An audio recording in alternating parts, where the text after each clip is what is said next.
Hello, everyone. My name is Majesty Gale. I am a property developer located in Atlanta, Georgia, that builds affordable housing, and I am doing an interview for VCTV. Okay. All right, Majesty. Well, thank you for joining us today. It's definitely a pleasure to have you here on VCTV. I came across your Instagram account and I looked into a little bit of research about the work you and your wife do, and I think it's very phenomenal work. So I just wanted to have you on today just to understand a little bit more about your work, what inspires you, what your passions are, and what you look to do moving forward. So to kick everything off, can you just give the audience a little bit of a background about who you are as a person and how you got started in real estate development? Yes, sir. Yes, sir. First off, let me thank you for having us on the show. We appreciate that. I've been a serial entrepreneur since I was a child, or whatnot. I was that kid that was cutting grass and walking dogs and everything like that. So I've always kind of had a hustle mentality. Started a few companies in my early adult life. One being a used car dealership. Also another one being a fintech company. So I've just always saw value or saw ways to create value in situations. I'm particularly from, a lot of a similar looking community as most of the people that look like me. And that's kind of what got us really passionate about real estate. We saw that a lot of the issues that our community was facing honestly had real estate as a common denominator as far as being a solution. We don't own a lot of real estate as a community, as much real estate as our counterparts. And it shows in the policy and the issues and different things like that that we have. We typically have to ask for handouts because I just want to stop you for a second. Yeah. You made a statement and you were saying that lack of ownership of real estate is a common denominator to a lot of the problems faced in our community. Can you explain a little bit about that statement? What do you mean? Like, why is it the common denominator? And how does real estate prevent some of the problems that you see faced in Black communities particularly? Well, specifically, real estate ownership is the I guess you could say, the catalyst of all power.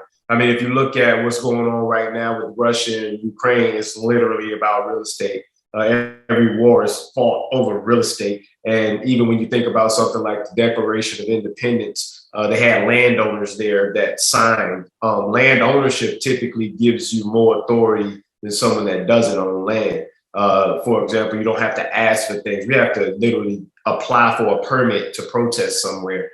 If you own, the property or whatnot, then you just have more authority to do what you want on that property without asking for permission. Okay. So that's kind of what that breaks down to. Also resources, things like that. You just have more control of your environment. So you don't have to ask people for things. You could just change the rules of your, community. And historically, real estate is seen as the most stable value of wealth over time as well, right? Is that correct? Yes, sir. Yeah. I mean, there's nothing that's really outperformed real estate as far as time.